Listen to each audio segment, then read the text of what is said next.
नमस्कार, मैं हूं आपके साथ ऋषु त्यागी। एपीएन के लोकप्रिय कानूनी प्रोग्राम लीगल हेल्पलाइन में आप सभी का स्वागत। इसमें हमारे कानूनी विशेषज्ञ रोजमर्रा की जिंदगी की समस्याओं से जुड़े कानूनी मसलों पर आपकी शंकाओं का समाधान करते हैं। आप भी इस प्रोग्राम से जुड़ सकते हैं और फोन करके कानूनी राय ले सकते हैं। आज हम आपको उत्तर प्रदेश के गैंगस्टर एक्ट के बारे में जानकारी देंगे। गिरोह बनाकर अपराध करने वाले बदमाशों के खिलाफ सरकार ने 1986 में गैंगस्टर एक्ट बनाया और लागू किया था। Uttar Pradesh gangster and anti social activities act साल 1986 में तत्कालीन मुख्यमंत्री वीर बहादुर सिंह की ओर से लाया गया था। इस एक्ट का मुख्य उद्देश्य उस वक्त 2500 गैंगस्टर्स को सलाखों के पीछे डालना था, ताकि राज्य में शांति बनाई जा सके और असामाजिक गतिविधियों पर अंकुश लगाया जा सके। इस एक्ट की धारा 2B के अनुसार गैंग का मतलब ऐसे लोगों के समूह से है जो व्यक्तिगत या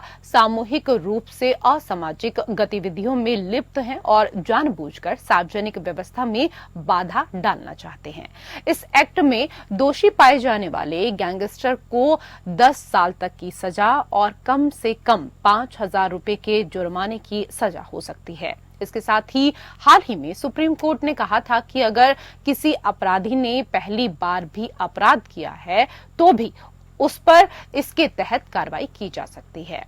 आज के विषय पर आज हम यहाँ जानकारी लेंगे। इस पूरे विषय पर और कानूनी जानकारी देने के लिए हमारे साथ इस वक्त मौजूद हैं अधिवक्ता ऋषिपाल सिंह जी। सर, स्वागत है आपका। तो गैंगस्टर एक्ट से जुड़ी जानकारी के लिए आप कॉल कर सकते हैं। इस विषय से संबंधित अगर आपका कोई भी कानूनी सवाल है तो आप भी कॉल कर सकते हैं। फोन लाइंस खुल चुकी हैं। 2 नंबर आपके टीवी स्क्रीन पर हैं, 012061273937 और इसके साथ ही दूसरा नंबर भी आपके टीवी स्क्रीन पर 012061273938। दोनों में से किसी भी नंबर पर आप डायल कर सकते हैं। गैंगस्टर एक्ट से जुड़ी कानूनी जानकारी के लिए आप कॉल करें। सर, सबसे पहले तो हमारे तमाम दर्शकों को ये समझाइए कि गैंगस्टर की कानूनी परिभाषा क्या कुछ है। देखिए ऋषु, गैंगस्टर एक्ट की कानूनी परिभाषा को समझने से पहले थोड़ा सा मैं आपको बेसिक बताना चाहूंगा। जैसे आप हम सब जानते हैं, कानूनी रूप से भी और एक सामान्य नागरिक के हैसियत से हम जानते हैं कि 2 तरीके के अपराधी होते हैं। एक अपराधी वो होते हैं जिनसे कोई अपराध किसी दुर्घटनावश या किसी उनके अपने दुर्घटना के अलावा या उनका अपनी कोई पसंद रंजिश होती है या उनको कोई निजी कारण होता है, उसकी वजह से जो है कोई अपराध उनसे हो जाता है, लेकिन वो भी अपराधी माने जाते हैं और उनको भी सजा मिलती है। एक दूसरे तरह के अपराधी होते हैं, उसको हम बोलते हैं जो शातिर अपराधी होते हैं या जो मतलब लगातार अपराध करने वाले या किसी गैंग से रिलेटेड होते हैं, यानी जिनका एक पेशेवर अपराधी होते हैं, जिनका काम, जिनका पेशा ही अपराध करना है। तो ये दोनों कैटेगरी को जानना हमारे लिए बहुत जरूरी है, क्योंकि जो पहली कैटेगरी है उसी कैटेगरी को में कहा जाता है कि भाई जो व्यक्ति अपराध करता है उसको उसको सुधारने की कोशिश की जानी चाहिए और बहुत सारी काम की जानी चाहिए। लेकिन जो दूसरी कैटेगरी जिस पे आज हम विषय में बात कर रहे हैं, गैंगस्टर एक्ट लगाने की बात कर रहे हैं, गैंगस्टर एक्ट को समझने की कोशिश कर रहे हैं, उसमें अपराधी जो गैंग होता है या जिसे समझ लीजिए ग्रुप होता है, उस ग्रुप में रह के काम करता है और एक से ज्यादा अपराधी मिलके एक पूरे अपराध को जो है वो हिस्से को अंजाम देते हैं और वो कई तरह के अपराध करते हैं। वो बार बार आईपीसी के और प्रोविजंस हैं उनको अपराध करते हैं और वो उन अपराधों में बहुत बार ये होता है कि अपराध करने की जो मोरस ऑपरेंडी होती है, अपराध करने का तरीका होता है, वो भी बहुत बार एक जैसा रहता है। तो जब कोई व्यक्ति अपराध करता है तो उसको अपराध की सजा मिलती है, क्योंकि एक और टर्म है, कानूनी टर्म, जिसको हम कहते हैं जियोपार्डी। किसी भी व्यक्ति को किसी भी एक अपराध के लिए 2 बार सजा नहीं दी जाती जी। लेकिन अगर मान लीजिए आईपीसी से रिलेटेड किसी व्यक्ति ने 1 बार क्राइम किया, 2 बार क्राइम किया, 3 बार क्राइम किया, 4 बार क्राइम किया, तो जो 4 बार या 5 बार लगातार वो अपराधी अपराध कर रहे, तो उन 5 के लिए अलग अलग तरीके से इसमें सजा तय होगी। लेकिन वो व्यक्ति अगर किसी गैंग के रूप में काम कर रहा है तो गैंग के रूप में काम करना अपने आप में एक अपराध कारित करता है। वो अपने आप में एक अपराध होता है। जैसे आपने बात करी अपने इंट्रोडक्शन के अंदर, यूपी गैंगस्टर एक्ट है, जैसे यूपी के अंदर है, वैसे ही महाराष्ट्र के अंदर महाराष्ट्र जो मुकोका, जिसको मुकोका बोलते हैं, Maharashtra organisation crime control act है, उसको दिल्ली में भी लागू किया गया, दिल्ली में उस कानून को लिया गया जैसे यूपी के अंदर है। तो ये ऑलमोस्ट गैंगस्टर एक्ट चाहे दिल्ली में हो या यूपी में हो, थोड़ा थोड़ा उनमें परिवर्तन होगा, लेकिन मूल उद्देश्य यही है कि जो अपराधी अपराध करते हैं, गैंग बना के अपराध करते हैं, उन अपराधियों को अपने, क्योंकि गैंग बनाना भी अपने आप में उसको एक अपराध माना गया कि गैंग बना के अपराध करना भी एक अपने आप में एक कॉग्निजेबल ऑफेंस जो है, संज्ञात्मक जो कानून है, अपराध है, उसको माना गया। और उसको मान के गैंगस्टर एक्ट की जो एक्ट को लाया गया, एक्ट में परिभाषा दी गई कि जब भी कोई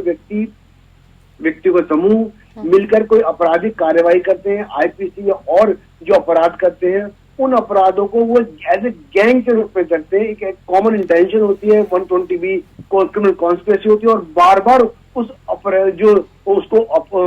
वो रिपीट करते हैं, तो वो एक तरह से गैंग बन जाता है, उन अपराधियों को समूह बन जाता है। तो उस समूह को रोकने के लिए, ऐसे लोगों को कानूनी रूप से प्रताड़ित करने के लिए और अपराध को कम करने के लिए गैंगस्टर एक्ट को हर राज्य में लाया गया। और उत्तर प्रदेश में जो है वो गैंगस्टर एक्ट अपने आप में एक बहुत ही कारगर अपराध के रूप में, कानून के रूप में लाया गया। जी सर, आपने हमारे दर्शकों को समझाया कि आखिरकार गैंगस्टर एक्ट जो है वो क्यों लाया गया, लेकिन आपसे ये भी समझना चाहेंगे कि किन किन अपराधों में गैंगस्टर एक्ट लगाया जाता है। देखिए, गैंगस्टर एक्ट सामान्य तौर पर जब पहले अपराध जब थे, जैसे हमने आप सब जानते हैं, पहले कानूनी अपराधों की जो श्रृंखला थी वो आईपीसी जो थी, जो इंडियन पेनल लॉ है, उसी के द्वारा वो संचालित होते थे। यानी उससे रिलेटेड, जैसे मान लीजिए डकैती है, बार बार डकैती करते हैं या बार बार चोरी करते हैं या बार बार चीटिंग करते हैं, तो एक तरह के अपराध जो है उनको। लेकिन बाद में जो गैंगस्टर एक्ट है उसमें उस प्रावधान को और ज्यादा एलोबरेट किया गया, उसके अंदर और बहुत सारे अपराध जो आईपीसी में नहीं थे। आप भी जानते हैं बहुत सारे अपराध है जो आईपीसी में नहीं थे, वो धीरे धीरे उन अपराधों को, जैसे मान लीजिए आईटी एक्ट का अपराध है, आईटी एक्ट जब आईपीसी बना था तब तो आईटी एक्ट की किसी को कल्पना ही नहीं थी। आईटी एक्ट बना, आईटी एक्ट का अपराधी भी, उसको भी गैंगस्टर एक्ट में शामिल किया गया। उसके अलावा जो पीएमएलए, जो मनी लॉन्ड्रिंग के केसेज हैं, और ये सारे एक्ट को धीरे धीरे, या एनडीपीएस के केसेज है, अगर ये कोई व्यक्ति गैंग बना के ये भी अपराध करता है, आईपीसी के अपराधों के अलावा भी बहुत सारे अपराधों को गैंगस्टर एक्ट में शामिल किया गया, जिससे कि, क्योंकि जैसे जैसे समय बढ़ता है, जैसे जैसे समाज बदलता है, वैसे वैसे अपराध करने की प्रवृत्ति जो है वो भी चेंज होती जाती है, बदलती जाती है। तो बदलती परिस्थितियों में कानून में भी बदलाव किया गया और बहुत सारे अपराधों को गैंगस्टर एक्ट की में जो पहले 15 थे, उसको और बहुत सारे अपराधों को उसके अंदर शामिल किया। जी सर, जैसे कि आपने यहाँ समझाया कि किन अपराधों में गैंगस्टर एक्ट लगाया जाता है, इसके साथ ही आपसे ये भी समझना चाहेंगे कि गैंगस्टर एक्ट पर सुनवाई के लिए क्या विशेष कोर्ट का कोई प्रावधान है? देखिए, जैसे आप और हम सब जानते हैं कि कोई भी कानून जब बनता है तो उस कानून का जो उपयोग होता है उस अपराध को रोकने के लिए, लेकिन उतनी ही संभावना इस बात की भी होती है कि उस अपराध का या उस कानून का जब कड़ा कानून बनता है तो उसका ऐसी स्थिति में मिसयूज होना भी संभव है। जैसे मान लीजिए आईपीसी का कोई प्रोविजन है, अगर चीटिंग का कोई प्रोविजन है तो चीटिंग का जो मामला होता है वो मजिस्ट्रेट कोर्ट में चलता है, लेकिन वो ही एक्ट अगर लगातार व्यक्ति रिपीट कर रहा है और जब मुकोका लगती है या गैंगस्टर एक्ट लगता है, तो ऐसी स्थिति में ये साबित करने के लिए कि वो व्यक्ति एक गैंग के रूप में काम कर रहा है, तो उपेक्षा की गई कि सीनियर जो जुडिशियल अधिकारी है वो इस मामले को देखे। तो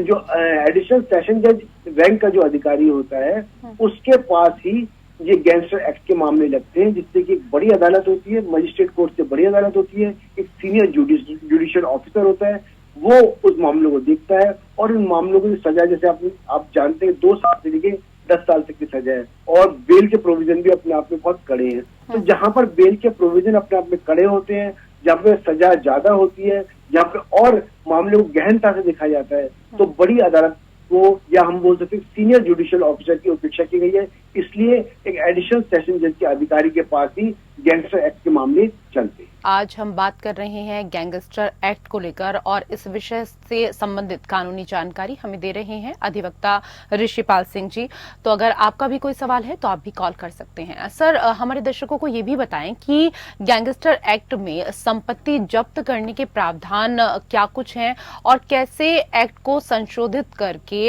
जब्ती को जरूरी बनाया गया है। देखिए, गैंगस्टर एक्ट में इशू सबसे इम्पोर्टेंट जो प्रोविजन है और सबसे इसको आप उसको उसकी इम्पोर्टेंस को समझें कि अधिकांश रूप से जब गैंगस्टर अपराधी जब अपराध करता है, अपराध करने के बाद निश्चित रूप से जब वो लाभ कमाता है उसका, तो वो उस लाभ को बहुत बार क्या होता है अपने नाम से उन संपत्तियों को खरीदता नहीं है, या अपने नाम से खरीदता है या वो किसी और व्यक्ति के नाम से खरीदता है, जिसमें अब संभवतः हो सकता है जो उसके बहुत नजदीकी रिश्तेदार होते हैं, जिसमें उसकी पत्नी हो सकती है, उसका बेटा हो सकता है, उसकी बेटी हो सकती है। तो जब इस एक्ट में जो सबसे बड़ा प्रावधान यही है कि जब ये साबित होता है कि किसी व्यक्ति के ऊपर मुकदमा लगा हुआ है और जैसे एक्सटॉर्शन है, एनडीपीएस के केसेस है, उनके ऊपर जब गैंगस्टर एक्ट लगता है तो ऐसी स्थिति में उस व्यक्ति की अपनी संपत्ति या उसके बहुत नजदीकी रिश्तेदार जो उसकी पत्नी है या बाकी कोई रिश्तेदार है, उनकी संपत्ति को जब्त डीएम डिस्ट्रिक्ट मजिस्ट्रेट जो है ऑर्डर कर सकता है। ऐसी स्थिति में जो वो लोग जिनके नाम संपत्ति है उनको ये साबित करना होता है कि संपत्ति जो है उस व्यक्ति ने, उस अपराधी ने अपनी अवैध कमाई से नहीं खरीदी बल्कि उन्होंने अपने अवैध धन से खरीदी है। जब तक वो साबित अगर नहीं कर सकते तो ऐसी स्थिति में वो संपत्ति जो पत्नी के पास है या जो बेटी के पास संपत्ति है, उन संपत्तियों नजदीकी रिश्तेदारों की संपत्तियों को जो कोर्ट है वो डीएम जो मजिस्ट्रेट जो कोर्ट के ऑर्डर के ऊपर उनको जब्त कर सकता है। सबसे बड़ा जो इम्पोर्टेंट बात है, जो सबसे बड़ा प्रोविजन इसमें यूज किया गया है, वो सबसे बड़ा प्रोविजन इसमें इस बात के लिए किया गया कि जो जब्ती की जो प्रक्रिया थी वो अपने आप में पहले क्या है मैंडेटरी नहीं थी कि हाँ भाई ठीक है, अगर मान लीजिए आपने किसी अधिकारी को किसी तरह से घूस दे दिया, कोई और काम कर दिया, तो उसने जो जब्ती मामले के ऊपर हाँ भाई किसने ऑब्जेक्शन लगा दिया और वो ऑब्जेक्शन सेटल हो रहा है, डिस्ट्रिक्ट मजिस्ट्रेट के पास लॉ जो लैंड ऑफिसर है उसके पास रिपोर्ट आ रही है कि संपत्ति किसके नाम है किसके नाम नहीं है। अब अगर किसी व्यक्ति के ऊपर गैंगस्टर एक्ट लगा है तो उसके अकाउंट जो है सबसे पहले फ्रीज हो जाते हैं, उसके अकाउंट फ्रीज हो जाते हैं, बैंक अकाउंट जो होते हैं, और जो संपत्ति उसके निजी जो रिश्तेदार होते हैं जैसे पत्नी है या बेटा है बेटी है, उनकी संपत्ति को तुरंत जो है वो कुर्क हो जाती है, सीज हो जाती है। अब उनके ऊपर वो लोगों के ऊपर ये दबाव है कि वो लोग साबित करें कि ये संपत्ति उन्होंने अपनी किसी नेक कमाई से या वैध कमाई से खरीदी है। अगर वो साबित नहीं करते तो ऐसी स्थिति में सरकार को अधिकार है कि उस संपत्तियों को वो जब्त कर सकती है। सबसे अपने आप में जो गैंगस्टर एक्ट में एक बहुत इंपॉर्टेंट प्रोविजन ऑफ लॉ है। जी सर, ये भी बताइए गैंगस्टर एक्ट में डिस्ट्रिक्ट मजिस्ट्रेट के क्या कुछ अधिकार हैं?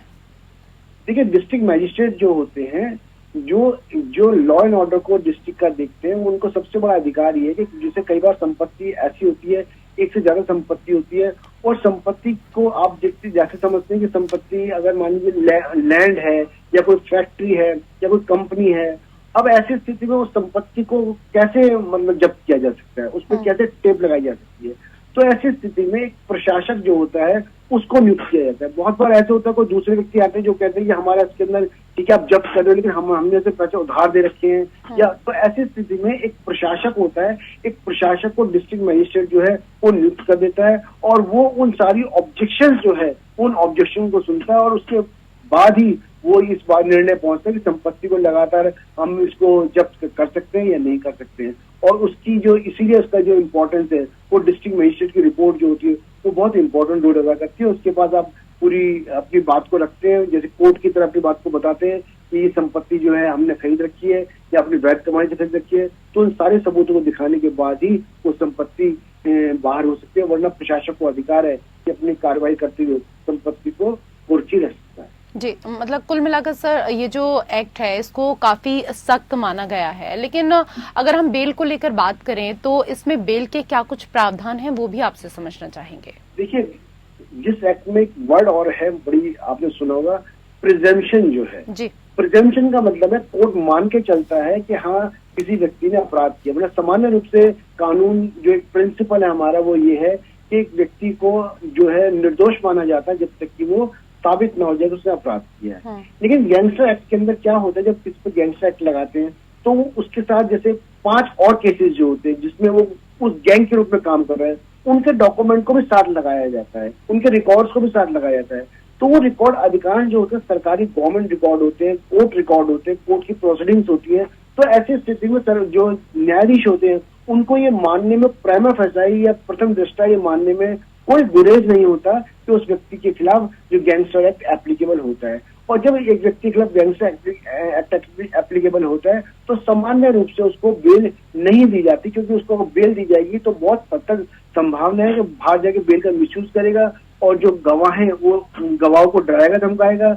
या मान लीजिए वहां से भाग भी सकता है। तो ऐसी स्थिति में जो बेल के प्रोविजन है उनको सख्त रखा गया और जब तक वो साबित ये नहीं कर देता कि उसने कोई अपराध नहीं किया है तब तक सामान्य रूप से जो बेल जो है उसको ग्रांट नहीं होती। सामान्य आईपीसी के प्रोविजन और गैंगस्टर एक्ट में सबसे बड़ा प्रोविजन यही है कि बेल सामान्य रूप से उसके अंदर गैंगस्टर एक्ट में उपलब्ध नहीं है। जी, ये तो यहाँ पर बेल को लेकर बात हुई सर 2015 में गैंगस्टर एक्ट को मजबूत किया गया था और कौन कौन से ऐसे बिंदु हैं जिन में इस एक्ट में बदलाव किया गया और इसको और ज्यादा मजबूत किया गया, वो भी आपसे समझना चाहिए। देखिए,